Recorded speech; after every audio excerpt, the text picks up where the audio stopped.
નમસ્કાર વિદ્યાર્થી મિત્રો, કેમ છે? મજામાં? આપણે સંતુલન ચેપ્ટરમાં આગળ વધીએ છીએ અને સંતુલન ચેપ્ટરમાં આપણે સંતુલન વિશે માહિતી પૂરી કરી અને એસિડ બેઝ અને ક્ષાર એના વિશે ધીરે ધીરે આગળ વધતા જઈએ છીએ. લાસ્ટ ટાઈમ આપણે બે સંકલ્પના એસિડ બેઝ માટે જોઈ હતી. પહેલી હતી આહાર્ય સંકલ્પના અને પછી હતી બ્રોન્સ્ટેડ-લોરે સંકલ્પના. બ્રોન્સ્ટેડ-લોરે સંકલ્પનામાં આપણે છેલ્લે અહીંયા સુધી વાત કરી હતી કે ઇક્વેશન લખ્યું હતું કે એમોનિયા છે એ પાણી સાથેની પ્રક્રિયા કરી અને એમાંથી શું બને છે તો કે NH4+ અને બીજું શું બને છે તો કે આમાંથી NH4+ અને NH4+ મતલબ કે આમાંથી એક H છે આમાંથી જુદો થઈને આમાં આવી જાય છે, બીજું બને છે OH-. બરાબર? તો આ પ્રક્રિયા છે, આ પ્રક્રિયા આપણે લાસ્ટ ટાઈમ છે એ જોઈ. હવે આમાં NH3 છે એ શું કરે છે તો કે NH3 છે એ એક પ્રોટોન સ્વીકારે છે. NH3 છે એ શું કરે છે તો કે પ્રોટોન સ્વીકારે છે અને પ્રોટોન સ્વીકારે એટલે આપણે એને કહીએ છીએ બેઝ. કારણ કે આ NH4+ છે એ શું કરે છે પ્રોટોન સ્વીકારે છે. બ્રોન્સ્ટેડ-લોરે સંકલ્પના પ્રમાણે જે H+ સ્વીકારે એને બેઝ કહેવાય અને જે H+ નું દાન કરે એને એસિડ કહેવાય. એટલે આ NH3 છે એ H+ સ્વીકારે છે એટલે એને બેઝ કહેવાશે. તો જે બેઝ હોય એનો શું મળે સંયુગ્મ એસિડ. એટલે આ NH4+ છે એને શું કહેવામાં આવશે સંયુગ્મ એસિડ. કોનો સંયુગ્મ એસિડ? બેઝ નો, આ NH3 નો. અને આ બે વચ્ચે શેનો તફાવત હોય તો કે ખાલી એક પ્રોટોન નો. બરાબર? ખાલી એક પ્રોટોન નો તફાવત હોય છે. હવે H2O શું કરે છે તો કે એક H+ દૂર કરે છે. મતલબ કે H2O માં જુઓ તો H2O માંથી OH- થાય છે. મતલબ કે H+ નું દાન કરે છે એટલે શું કહેવાશે તો કે એને એસિડ કહેવાય. અને આ એસિડ નો સંયુગ્મ એસિડ હોય ને સંયુગ્મ બેઝ હોય એનો સંયુગ્મ બેઝ કોણ થશે OH-. આ એનો સંયુગ્મ બેઝ થશે કારણ કે એમાં પણ એક જ H+ નો તફાવત છે. તો અહીંયા સુધીની વાત આપણે કરી. લાસ્ટ લેક્ચરમાં આપણે કીધું હતું કે H2O છે એ સાર્વત્રિક દ્રાવક છે. બીજી એની ખાસિયત ઈ છે કે H2O છે એ એસિડ તરીકે પણ વર્તી શકે અને બેઝ તરીકે પણ વર્તી શકે છે. આમાં OH- છે કે OH- H2O નો સંયુગ્મ બેઝ છે અને NH4+ છે એ NH3 નો સંયુગ્મ બેઝ છે. આ વાત આપણે કહી. હવે બ્રોન્સ્ટેડ એસિડ, બરાબર? જો આ બ્રોન્સ્ટેડ એસિડ પ્રબળ હશે, બ્રોન્સ્ટેડ એસિડ પ્રબળ હશે તેનો સંયુગ્મ બેઝ છે એ કેવો મળશે તો કે એનો સંયુગ્મ બેઝ નિર્બળ મળશે. મતલબ કે જો બ્રોન્સ્ટેડ એસિડ એ પ્રબળ હશે તો એનો જે સંયુગ્મ બેઝ મળશે ને એ સંયુગ્મ બેઝ કેવો મળશે તો કે નિર્બળ. અને જો બ્રોન્સ્ટેડ એસિડ એ નિર્બળ હશે તો એનો સંયુગ્મ બેઝ છે એ પ્રબળ મળે. આવું બેઝ માટે પણ થાય કે જો બ્રોન્સ્ટેડ બેઝ પ્રબળ હોય તો એનો સંયુગ્મ એસિડ આ પ્રબળ છે બેઝ તેનો સંયુગ્મ એસિડ કેવો મળશે તો કે નિર્બળ. અને જો બ્રોન્સ્ટેડ બેઝ ઈ નિર્બળ હશે તો એનો સંયુગ્મ એસિડ છે કેવો મળશે પ્રબળ મળશે. મતલબ કે પોતે પ્રબળ હોય તો સામેનો સંયુગ્મ એસિડ કે બેઝ મળશે કેવો મળશે નિર્બળ. અને પોતે નિર્બળ હોય તો સામેનો સંયુગ્મ એસિડ કે બેઝ કેવો મળશે પ્રબળ. તો આ એક વાત કહી. આના ઉપરથી આપણે શું કહી શકીએ તો કે હવે જે લખું છું એ ખાસ ધ્યાન રાખજો, MCQ માટે ખાસ ઉપયોગી છે કે જે સંયુગ્મ એસિડ હોય ને એ સંયુગ્મ એસિડ ને શું હોય તો કે સંયુગ્મ એસિડ ને આ એસિડ છે સંયુગ્મ એસિડ છે સંયુગ્મ એસિડ ને શું હશે તો કે એક પ્રોટોન ઓછો હશે. એક પ્રોટોન ઓછો હશે. જો ઉપરના ઉદાહરણ NH3 છે ઈ NH3 માંથી NH4+ બને છે. સંયુગ્મ એસિડ છે એને શું હશે તો કે એક પ્રોટોન ઓછો હોય અને સંયુગ્મ બેઝ સંયુગ્મ બેઝને એક પ્રોટોન છે એ વધારે હોય, સંયુગ્મ બેઝને એક પ્રોટોન વધારે. આ બે વાક્ય છે તમારે મગજમાં ગાંઠ મારી દેવાની છે. સંયુગ્મ એસિડ છે એને એક પ્રોટોન ઓછો, સંયુગ્મ બેઝ છે એને એક પ્રોટોન વધારે. બરાબર, એક પ્રોટોન વધારે. હવે વાત એ કરવાની છે કે આપણે કીધું કે H2O છે બેઝ તરીકે પણ વર્તે, H2O બેઝ તરીકે પણ વર્તે. તો આપણે હું એવું એક એક્ઝામ્પલ લઉં. માનો કે HCl છે, ઈ HCl ની પ્રક્રિયા H2O સાથે કરું છું, તો આ H2O છે એ શું કરશે? તો કે બેઝ તરીકે વર્તશે, બ્રોન્સ્ટેડ બેઝ તરીકે. અને બ્રોન્સ્ટેડ બેઝ તરીકે વર્તે તો આ HCl છે બ્રોન્સ્ટેડ એસિડ તરીકે વર્તે. તો આનો સંયુગ્મ બેઝ શું થશે? આ બેઝ તરીકે વર્તે, અને બેઝ તરીકે વર્તે એટલે શું કરે? તો કે H+ સ્વીકારે. H+ સ્વીકારે તો H2 નું કન્વર્ઝન શેમાં થાય? તો કે H3O+ માં. તો આ બેઝ છે આ એનો શું થશે? સંયુગ્મ એસિડ. શું થશે? સંયુગ્મ એસિડ થશે. કારણ કે અહીંયા H+ છે સ્વીકાર્યો. તો આને શું કહેવું હોય? H+ ગુમાવ્યો હોય. તો એનો શું મળે તમને? તો કે એનો મળશે તમને સંયુગ્મ બેઝ. શું મળશે? સંયુગ્મ બેઝ મળશે. તો આ પ્રક્રિયામાં H2O છે બેઝ તરીકે વર્તે છે. શું કામે? કારણ કે બેઝ તરીકે એટલે વર્તે છે કારણ કે H+ સ્વીકારે છે. અહીંયા H+ છે જુદો થયો, H+ પોતે સ્વીકારે અને હાઇડ્રોનિયમ આયન બને છે. અને આને H+ મુક્ત કર્યો એટલે એ શું બને? એસિડ બને અને એનો સંયુગ્મ બેઝ. તો આ રિએક્શન છે, આ રિએક્શનમાં જોવા જાવ તો બેમાં આમાં H2O છે એસિડ તરીકે વર્તે છે અને આમાં H2O છે એ બેઝ તરીકે વર્તે છે. મતલબ કે H2O છે એ દ્વૈત સ્વભાવ ધરાવે છે. H2O છે એ કેવો સ્વભાવ ધરાવે છે? તો કે H2O છે એ દ્વૈત સ્વભાવ ધરાવે છે. મતલબ કે એસિડ અને બેઝ બંને તરીકે વર્તી શકે છે. H2O એ દ્વૈત સ્વભાવ ધરાવે છે. ઉપર જોવો એમ કે NH3 સાથે તેના તરીકે વર્તે છે, તો કે એસિડ તરીકે વર્તે છે. અને HCl સાથે એની સાથે કઈ તરીકે વર્તે છે? તો કે બેઝ તરીકે વર્તે છે. બરાબર, એ HCl સાથે બેઝ તરીકે વર્તશે અને NH3 સાથે એસિડ તરીકે વર્તે. તો આ થાય બ્રોન્સ્ટેડ લોરી સંકલ્પના. એસિડ એટલે એવા પદાર્થ કે જે H+ નું દાન કરે, બેઝ એટલે એવા પદાર્થ જે H+ ને સ્વીકારે. બરાબર, આ હેની સંકલ્પના. તો કે એસિડ એટલે એવા પદાર્થ કે જે આયનીકરણ દરમિયાન H+ આયન મુક્ત કરે, બેઝ એટલે એવા પદાર્થ જે આયનીકરણ દરમિયાન OH- આયન મુક્ત કરે. તો આ હતી એસિડ બેઝ સંકલ્પના. બરાબર, બ્રોન્સ્ટેડ લોરી સંકલ્પના કે જે પ્રોટોન આપે એ એસિડ, જે પ્રોટોન સ્વીકારે એને બેઝ કહેવાય. હવે આના ઉપરથી MCQ માં કયા ટાઈપના ક્વેશ્ચન પૂછાઈ શકે એની વિશે આપણે વાત કરીએ. અમુક તમને ઇનટેક્સ્ટ ક્વેશ્ચન આપ્યા છે. આના થિયરી પછી બે ત્રણ સવાલો પૂછ્યા છે. એ બે ત્રણ સવાલો વિશે વાત કરીએ. એક્ઝામ્પલ નંબર છે 7.12.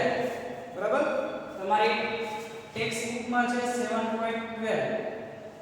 વાત કરી છે બ્રોન્સ્ટેડ એસિડ આપ્યા છે, એના માટેના સંયુગ્મ બેઝ લખવાના. બ્રોન્સ્ટેડ એસિડ આપ્યા છે, એના માટેના તમારે સંયુગ્મ બેઝ લખવાના છે. ક્યાં ક્યાં બ્રોન્સ્ટેડ એસિડ આપ્યા છે? તો કે HF H2SO4 અને HCO3 માઈનસ. એસિડ નું બેઝ, સંયુગ્મ બેઝ એસિડ છે એ શું કરે? તો કે H+ નું દાન કરે. એટલે આ બધામાંથી તમારે એક એક H+ કાઢી નાખો એટલે સંયુગ્મ બેઝ બની જાય. આમાંથી એક H કાઢો તો શું થાય? તો કે બને F- H+ અને F-.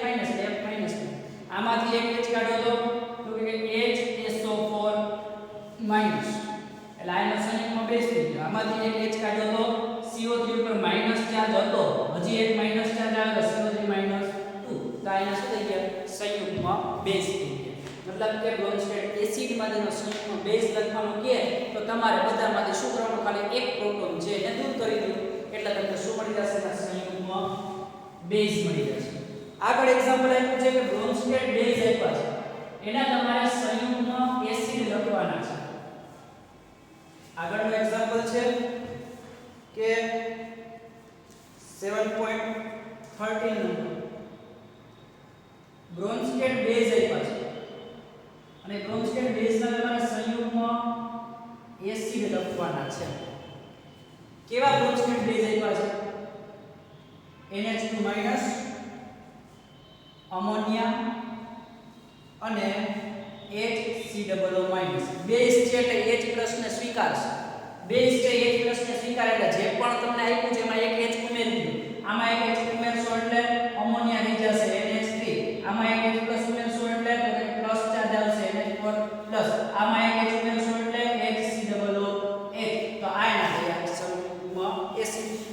આ રીતના એક્ઝામ્પલ અથવા તો MCQ તમને MCQ માં છે પૂછાઈ શકે છે. હજી આગળ વાત 7.14 નંબર બહુ ઈઝી ચેપ્ટર છે અને સમજી લ્યો તો આઈને થઈ જાય છે. બરાબર? 7.14 નંબરમાં શું કીધું છે? તો કે તમને એક સ્પીસીઝ આપી છે અને એ સ્પીસીઝ બે તરીકે વર્તી શકે છે. સંયુગ્મ એસિડ તરીકે પણ વર્તી શકે છે અને સંયુગ્મ બેઝ તરીકે પણ વર્તી શકે છે. એ સ્પીસીઝ કઈ કઈ છે? તો કે H2O, H2CO3- H2CO3, H2SO4 અને NH4+. આ ચાર સ્પીસીઝ આપી છે અને આ ચાર સ્પીસીઝ માટે એવું કીધું છે કે આ સંયુગ્મ એસિડ તરીકે પણ વર્તી શકે છે અને સંયુગ્મ બેઝ તરીકે પણ વર્તી શકે છે. તો એના સંયુગ્મ એસિડ અને સંયુગ્મ બેઝ છે એ તમે લખો. તો સંયુગ્મ એસિડ એટલે શું થાય? બરાબર? સંયુગ્મ એસિડ એટલે સંયુગ્મ એસિડ કેને કહેવાય? તો કે એક H+ ને સ્વીકારે. એક H+ ને શું કરશે? સ્વીકારશે. મતલબ કે અહીંયા આપણે સંયુગ્મ એસિડ લખીએ. ધ્યાન કરજો, જો ધ્યાન રાખજો, એસિડ હશે તો H+ નું દાન કરશે. એસિડ છે H+ નું દાન કરશે, પણ સંયુગ્મ એસિડ હશે એ શું કરે? H+ છે એમાં ઉમેરાય. સંયુગ્મ એસિડમાં H+ ઉમેરાય એટલે આ બે બાબતમાં ખાસ ધ્યાન રાખજો. એસિડ છે એ H+ નું દાન કરે, દાન કરી અને સંયુગ્મ બેઝ બનાવે. બેઝ છે એ H+ ને સ્વીકારે અને એનો સંયુગ્મ એસિડ મળે. એટલે સંયુગ્મ એસિડ મળશે એટલે શું કરશે? તો કે એક H+ સ્વીકારશે. બોયનો એ ખાસ ધ્યાન રાખજો, એસિડ છે એ H+ નું દાન કરે અને સંયુગ્મ બેઝ બનાવશે. સંયુગ્મ બેઝ બનાવશે. બેઝ છે એ H+ ને સ્વીકારી અને સંયુગ્મ એસિડ બનાવશે. એટલે આમાં H+ તમારે ઉમેરો ત્યારે સંયુગ્મ એસિડ થાય. હજી ન સમજાણું તો રિવાઇન્ડ કરીને પાછું સમજજો, સમજાઈ જશે. H2O છે સંયુગ્મ એસિડ એટલે એક H+ ઉમેરવાનો. એક H+ ઉમેરો એટલે આમાં શું થાય? H3O+. આમાં એક H ઉમેરો એટલે H3CO3. આમાં એક H ઉમેરો એટલે આમાં એક H ઉમેરશો એટલે શું થશે? આમાં એક H ઉમેરો એટલે H3CO3. બરાબર? આયા સોરી HCO3- એટલે આયા થશે H2CO3. આ H2SO4 છે, H2SO4 સોરી રકમ આપણે પાછી જોઈ લઈએ. રકમમાં તમને જે સ્પીસીઝ આપી છે એ સ્પીસીઝ આપી છે H2O, HCO3- HSO4- અને અમોનિયા NH3. ઓકે, શું કરવાનું છે? બધાયમાં એક H ઉમેરી દો. આમાં એક H ઉમેરો એટલે H3O+, આમાં એક H ઉમેરો એટલે H2CO3, આમાં એક H ઉમેરશો એટલે H2SO4 અને આમાં એક H ઉમેરશો એટલે NH4+. આ સંયુગ્મ એસિડ મળી ગયું. હવે વાત કરવાની છે સંયુગ્મ બેઝની. સંયુગ્મ બેઝ ત્યારે જ મળે કે જ્યારે એક H+ છે એ ગુમાવે. શું કરે? એક H+ ને ગુમાવશે તો H2 અમારી એક H+ જાય તો શું મળે? OH- આમાંથી એક H+ જાય તો CO3-2, આમાંથી એક H+ જાય તો SO4-2, આમાંથી એક H+ જાય તો મળે NH2-. તો આ રીતના આ એનું શું થયું સંયુગ્મ બેઝ મળે ત્યારે જ મળે કે જ્યારે એક H+ ગુમાવે સંયુગ્મ એસિડ ત્યારે મળે કે જ્યારે એક H+ મેળવે ખાસ આ વસ્તુ ઉપર ધ્યાન રાખજો આગળ હવે આવે છે લુઈસ એસિડ અને બેઝ ત્રીજી સંકલ્પના આવે છે એસિડની લુઈસ એસિડ અને બેઝ લુઈસ એસિડ અને લુઈસ બેઝ કેને કહેવાય લુઈસ એસિડ અને લુઈસ બેઝ ભાઈ એસિડ બેઝ ની ત્રીજી સંકલ્પના આવી પહેલી એવી આયર્નિયસ છે એવું કીધું કે જે H+ આયનીકરણ દરમિયાન H+ મુક્ત કરે એને એસિડ કહેવાય OH- આયન મુક્ત કરે એને બેઝ કહેવાય એ એમોનિયા માટે ખોટી પડતી હતી કારણ કે એમોનિયા બેઝ છે છતાં પણ એ OH- આયન દૂર કરતો નતો તો એ ખોટી પડી પછી એવા બ્રોન્સ્ટેડ અને લોરી બ્રોન્સ્ટેડ છે જર્મન વૈજ્ઞાનિક હતો લોરી છે અંગ્રેજ વૈજ્ઞાનિક હતો એણે નવી એક ડેફિનેશન આપી કે જે ભાઈ H+ છે એ આપે એને એસિડ કયો જે H+ સ્વીકારે એને બેઝ કયો મતલબ કે H+ છે એસિડ છે એ શું છે પ્રોટોન દાતા છે બેઝ છે એ પ્રોટોન ગ્રાહી છે ત્યાં સુધીની વાત છે હવે વાત કરવાની છે લુઈસ એસિડ અને લુઈસ બેઝ ઈસવીસન 1923 ત્યારે ઈસવીસન 1923 માં મતલબ કે આઝાદીના થોડા વર્ષો પહેલા એક સાયન્ટિસ્ટ આવી ગયો કે જેનું નામ હતું G.N. લુઈસ આ G.N. લુઈસ નામનો સાયન્ટિસ્ટ હતો એણે આ લુઈસ એસિડ અને લુઈસ બેઝની સંકલ્પના આપી મતલબ કે જો આ ખ્યાલ હમણાં થોડા વર્ષો પહેલા જ આવ્યો છે 1947 માં ભારત આઝાદ થયું ભાઈએ 1923 માં આ લુઈસ એસિડ બેઝ સંકલ્પના આપી 1923 માં એણે G.N. લુઈસે એવું કીધું કે ભાઈ એસિડ એક એવી સ્પીસીસ છે એસિડ છે એ એવી સ્પીસીસ છે જે ઇલેક્ટ્રોન યુગ્મ સ્વીકારે મતલબ કે ઇલેક્ટ્રોનની પેર છે એને સ્વીકારે એને શું કહેવાના એસિડ મતલબ કે એસિડ એ એવી સ્પીસીસ છે કે જે ઇલેક્ટ્રોન યુગ્મ સ્વીકારે એવું કોણે કીધું લુઈસે અને જે સ્પીસીસ ઇલેક્ટ્રોન યુગ્મ સ્વીકારે એને શું કહેવાના લુઈસ એસિડ તો બેઝ માટે તો કે ભાઈ બેઝ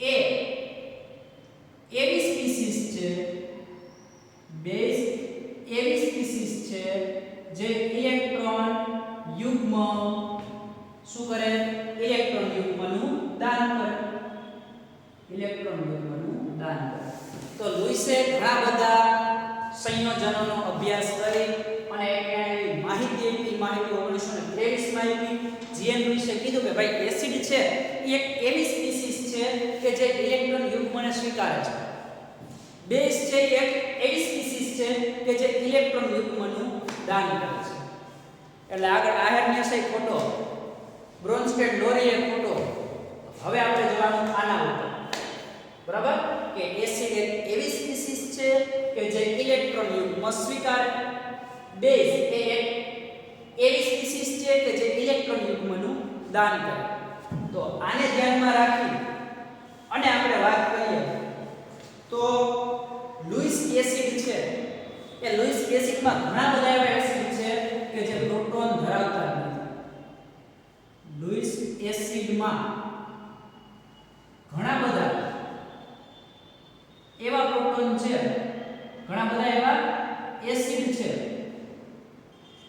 કે જે પ્રોટોન ધરાવતા જ નથી છતાં પણ એસિડ તરીકે વર્તે છે આવું શું કામ થતું હશે કારણ કે ઇલેક્ટ્રોન યુગ્મને સ્વીકારતા હશે ઇલેક્ટ્રોન યુગ્મને સ્વીકારે તો એને શું કહેવાય તો કે એને લુઈસ એસિડ કહેવાય સાહેબ અમે એમ ન માનીએ અમને એક્ઝામ્પલ આપો અમને એક્ઝામ્પલ થી જ સમજાય તો તમને એક્ઝામ્પલ થી સમજાવે માનો કે BF3 છે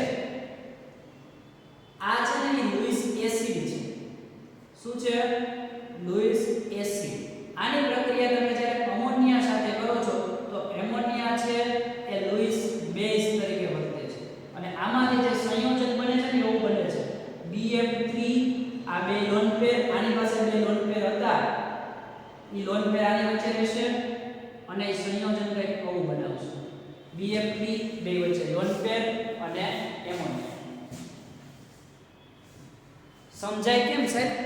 સમજાવું. બોરોન છે એની electronic configuration 1s2 2s2 2p1. તો આ s ઓર્બિટલમાં s કક્ષકમાં બે ઇલેક્ટ્રોન, p માં એક જ. હવે BF3 બન્યો એટલે જોજો ખાસ, એક ફ્લોરિનનો ઇલેક્ટ્રોન અહીંયા આવશે, એક અહીંયા આવશે અને એક અહીંયા આવશે. રેડી? એટલે BF3 માં બે અયુગ્મિક ઇલેક્ટ્રોન રહેલા છે. હવે આની કક્ષક પૂરી ક્યારે થાય? તો કે બીજા બે ઇલેક્ટ્રોન મેળવે ત્યારે. બીજા બે ઇલેક્ટ્રોન મેળવે ત્યારે. હવે બે ઇલેક્ટ્રોન ક્યારે મેળવે? તો બે ઇલેક્ટ્રોન મેળવે એટલે એને ઇલેક્ટ્રોન યુગ્મ કહેવાય. અને ઇલેક્ટ્રોન યુગ્મ સ્વીકારે તો એને શું કહેવાય? એસિડ કહેવાય. એટલે BF3 છે એ એમોનિયા, આ જે નાઇટ્રોજન છે, નાઇટ્રોજન પાસે બે અબંધકારક ઇલેક્ટ્રોન યુગ્મ હશે. એ બે અબંધકારક ઇલેક્ટ્રોન યુગ્મ સ્વીકારે છે. આ શું છે? અબંધકારક ઇલેક્ટ્રોન કીધા કારણ કે બોન્ડ બનાવવામાં ભાગીદારી કરતા નથી. નાઇટ્રોજનમાં જોવો તો નાઇટ્રોજનની ઇલેક્ટ્રોનિક કન્ફિગ્યુરેશન એટલે એની ઇલેક્ટ્રોનની રચના 1s2 2s2 2p3 થાય. તો આ જે p કક્ષક છે એમાં 3 ઇલેક્ટ્રોન હોય. આ જે બે ઇલેક્ટ્રોન છે બાહ્યતમ કક્ષામાં બે ઇલેક્ટ્રોન બંધમાં ભાગીદારી લેતા નથી. અહીંયા 3 હોય તો અહીંયા પહેલો હાઇડ્રોજન આવે, અહીંયા બીજો હાઇડ્રોજન આવે અને ત્રીજો હાઇડ્રોજન આવે. બરાબર છે? તો આ બે અબંધકારક ઇલેક્ટ્રોન યુગ્મ છે. એ અબંધકારક ઇલેક્ટ્રોન યુગ્મને આપણે આ રીતના બતાવીએ છીએ કે જે બંધમાં ભાગીદારી કરતા નથી. આની પાસે બે અબંધકારક ઇલેક્ટ્રોન યુગ્મ છે અને આને બે ઇલેક્ટ્રોન ઘટે છે. તો આ BF3 છે એ NH3 ના અબંધકારક ઇલેક્ટ્રોન યુગ્મ સ્વીકારશે. મતલબ કે એમાંથી એક ઇલેક્ટ્રોન ક્યાં આવી જશે? તો કે એક ઇલેક્ટ્રોન અહીંયા આવી જશે અને બીજો ઇલેક્ટ્રોન અહીંયા આવી જશે. તો આની જે આખી બાહ્યતમ કક્ષાની ઇલેક્ટ્રોન રચના છે એ પૂરી થઈ જશે. અને આને શું કર્યું? ઇલેક્ટ્રોન યુગ્મ સ્વીકાર્યું. ઇલેક્ટ્રોન યુગ્મ સ્વીકાર્યું એટલે એને લૂઇસ એસિડ કહેવાય. આણે ઇલેક્ટ્રોન યુગ્મનું દાન કર્યું એટલે આને શું કહેવાય? લૂઇસ બેઝ કહેવાય. બરાબર? આને લૂઇસ એસિડ કહેવાય કારણ કે એને ઇલેક્ટ્રોન યુગ્મ સ્વીકાર્યો. આને લૂઇસ બેઝ કહેવાય કારણ કે એને ઇલેક્ટ્રોન યુગ્મનું શું કર્યું? તો કે દાન કર્યું. તો આ છે લૂઇસ એસિડ બેઝ સંકલ્પના. શું કહેવાય? લૂઇસ એસિડ બેઝ સંકલ્પના. હવે આ લૂઇસ એસિડ બેઝ સંકલ્પના માં તમે જોવો તો અમુક આપણે એવા લૂઇસ એસિડ અને લૂઇસ બેઝ નું લિસ્ટ કર્યું. લૂઇસ એસિડ અને લૂઇસ બેઝ એનું આપણે લિસ્ટ કર્યું. ફોર એક્ઝામ્પલ, એવો એક લૂઇસ એસિડ. લૂઇસ એસિડ એટલે શું હશે? તો કે ઇલેક્ટ્રોન યુગ્મ છે એ શું કરશે? સ્વીકારશે.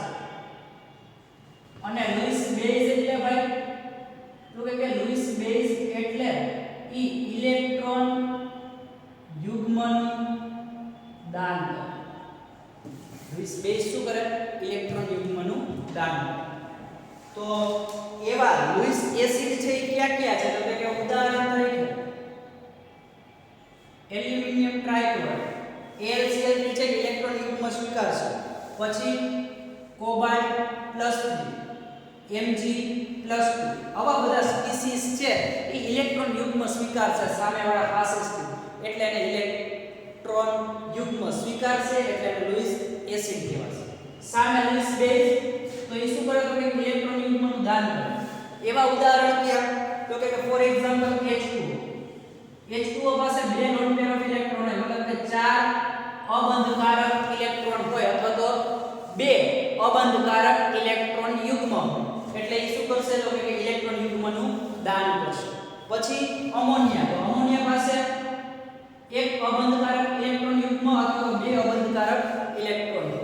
અને પછી OH- હાઇડ્રોક્સિલ આયન કે જેની પાસે પણ એક અબંધકારક ઇલેક્ટ્રોન યુગ્મ હોય. તો આ આપણે એક લૂઇસ એસિડ અને લૂઇસ બેઝ નું શું કર્યું? લિસ્ટ કર્યું. બરાબર? આવા બધા લૂઇસ એસિડ અને લૂઇસ બેઝ હોય. મતલબ કે લૂઇસ એસિડ એટલે ઇલેક્ટ્રોન યુગ્મ સ્વીકારશે, લૂઇસ બેઝ એટલે ઇલેક્ટ્રોન યુગ્મનું દાન કરશે. તો આના ઉપરથી એક એક્ઝામ્પલ છે 7.15 નંબર.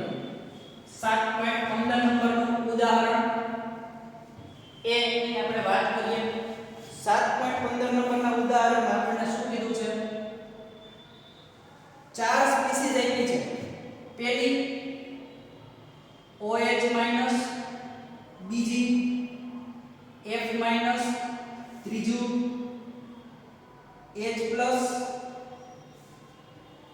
OH માઈનસ બીજું છે F માઈનસ છૂટું છૂટું લખ્યું બીજું છે F માઈનસ ત્રીજું છે H પ્લસ અને ચોથું છે BCl3 માઈનસ આ ચાર સ્પીસીસ આપી છે હવે આ ચાર સ્પીસીસ છે એ લुईस એસિડ તરીકે વર્તશે કે લुईस બેઝ તરીકે એ તમારે નક્કી કરવાનું છે પહેલું જો OH માઈનસ મેં હમણાં જ આપણે લિસ્ટ કર્યું હતું તો OH માઈનસ આ રીતના દર્શાવ્યું છે OH પાસે એક અબંધકારક ઇલેક્ટ્રોન યુગ્મ હોય અને ઇલેક્ટ્રોન યુગ્મનું ઇલેક્ટ્રોન યુગ્મ હોય એ શું કરી શકે તો કે ઇલેક્ટ્રોન યુગ્મનું દાન કરે અને જો ઇલેક્ટ્રોન યુગ્મનું દાન કરે એવી સ્પીસીસને આપણે શું કહીએ છીએ લुईस બેઝ મતલબ કે OH માઈનસ છે એ લुईस બેઝ તરીકે વર્તશે પહેલી વાત પૂરી બીજું જોઈએ F માઈનસ બરાબર F માઈનસ હવે ફ્લોરીન છે એની ઇલેક્ટ્રોનિક કન્ફિગ્યુરેશન જોવો તમે 9 થાય તો 1s2 2s2 2p5 મતલબ કે બાહ્ય કક્ષામાં p માં 5 ઇલેક્ટ્રોન અને આ s માં 2 બરાબર s માં 2 ઇલેક્ટ્રોન અને p માં 5 ઇલેક્ટ્રોન એટલે f માં શું કરશે તો કે f માં આ તમે ટોટલ જોવો બરાબર ટોટલ જોવો તો ઈ આ 3 ઇલેક્ટ્રોન યુગ્મનું દાન કરી શકે કારણ કે બાહ્ય કક્ષામાં રહેલા ઇલેક્ટ્રોન યુગ્મ જ અબંધકારક ઇલેક્ટ્રોન યુગ્મ તરીકે વર્તે તો આ ફ્લોરીન પાસે આ F માઈનસ ક્યારે થાય તો કે એ માઈનસ ક્યારે થાય કોકને આપે તો એટલે અહીંથી ઇલેક્ટ્રોન નીકળી જાય તો આની પાસે કેટલા અબંધકારક ઇલેક્ટ્રોન યુગ્મ છે તો કે 1 2 અને 3 તો આ 3 ઇલેક્ટ્રોન યુગ્મનું દાન કરી શકે 3 ઇલેક્ટ્રોન યુગ્મનું દાન કરી શકે અને 3 ઇલેક્ટ્રોન યુગ્મનું દાન કરી શકે તો એને પણ શું કહેવામાં આવે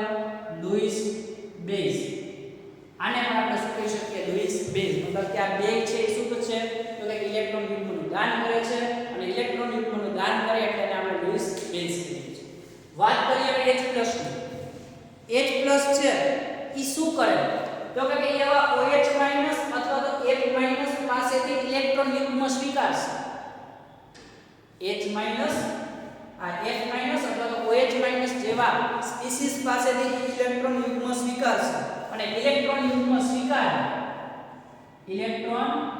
યુગ્મ સ્વીકારે એટલે એને લुईस એસિડ કહેવાય એને શું કહેવાય લुईस એસિડ છેલ્લું BCl3 BCl3 છે એ શું કરશે તો કે એમોનિયા પાસે એક અબંધકારક ઇલેક્ટ્રોન યુગ્મ હોય અથવા તો NH2 પાસે પણ એક અબંધકારક ઇલેક્ટ્રોન યુગ્મ હોય આની પાસેથી ઇલેક્ટ્રોન યુગ્મ શું કરશે તો કે ઇલેક્ટ્રોન યુગ્મ સ્વીકારશે અને ઇલેક્ટ્રોન યુગ્મ સ્વીકારે તો એને શું કહેવાય લुईस એસિડ મતલબ કે આપ્યા હતા એમાંથી બે લुईस બેઝ હતા અને બે લुईस એસિડ હતા તો અહીંયા આપણે એસિડ બેઝની બધી જ સંકલ્પનાઓ છે એ પૂરી કરી આહાર્ય સંકલ્પના બ્રોન્સ્ટેડ લોરી સંકલ્પના અને છેલ્લે જોઈ લुईस એસિડ બેઝ સંકલ્પના